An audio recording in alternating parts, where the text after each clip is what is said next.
Good afternoon and welcome to John Wayne's Jewels. This is installment number 41, part 2, how to spot a scam or ripoff. We discussed earlier several of the jewels that I have available to spot scams and ripoffs. And the next one we're going to step on is right here.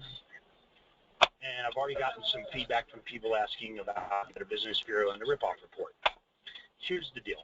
Both the Federal Business Bureau and the Ripoff Report allow people to anonymously register a complaint.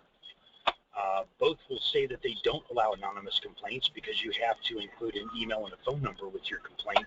The problem is emails and phone numbers can be created anonymously through Google.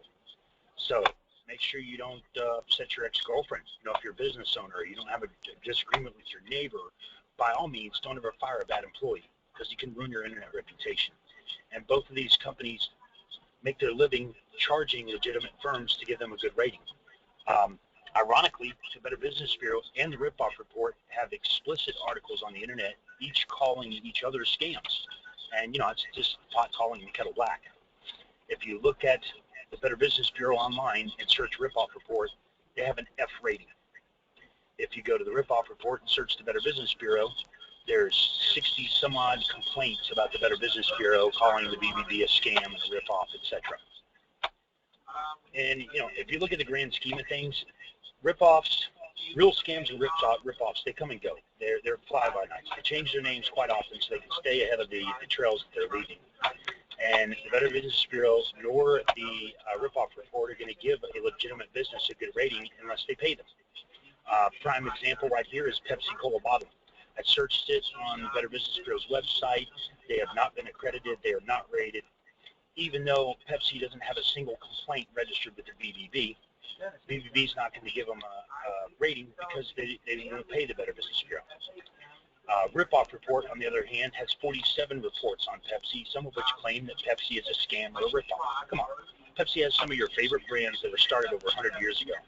And you know as well as I do, you can make all the people happy some of the time, you can make some of the people happy all the time, but you can't make all the people happy all the time. If you do large volumes of business, you're going to have complaints. There's no way around it. That doesn't make you a scam or a ripoff, though.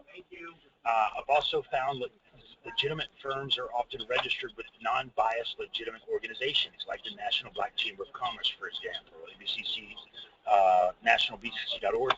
There's also the Veterans Chamber, the Women's Chamber, Hispanic Chamber, Asian Chamber. These are all recognized set-asides of the federal government. If you use the Better Business Bureau, the Ripoff Report, I suggest you do a little more research. Time Magazine's got an article about the BBB. Consumer Affairs has complaints about the Ripoff Report. Just use your due diligence, use your intelligence. You know, they've Taj Mahal. There's been businesses that have been around for years that have an F rating with the Better Business Bureau because they refuse to pay them. That does not make them a scam or a ripoff. If you have any other ideas or experiences, please give me any suggestions to make this article better. For more information on this topic, government contracts and awards in general, feel free to contact me, John Wayne, 727-800-3012, 202-717-9062, or toll free 877-252-2700, extension 747, or email jwayne@usfcr.gov.com. Make sure to like, comment, follow, and share, especially the comment part. It's great to share and incorporate each other's thoughts and ideas to create a common goal and solution for all. And I did get a question from you guys about my daughter. She was one when this picture was taken. This is her first birthday. And I have more recent pictures. Maybe I'll post one after each training, after each jewel, just to give you a little heads up on where she's at. That's her now. You can see she's got hair, so you can tell she's a girl. And thank you for all your questions and comments and awesome comments about my daughter. She is beautiful. Thank you. Until next time, I'll talk to you then. This is John Wayne Jewels. Bye.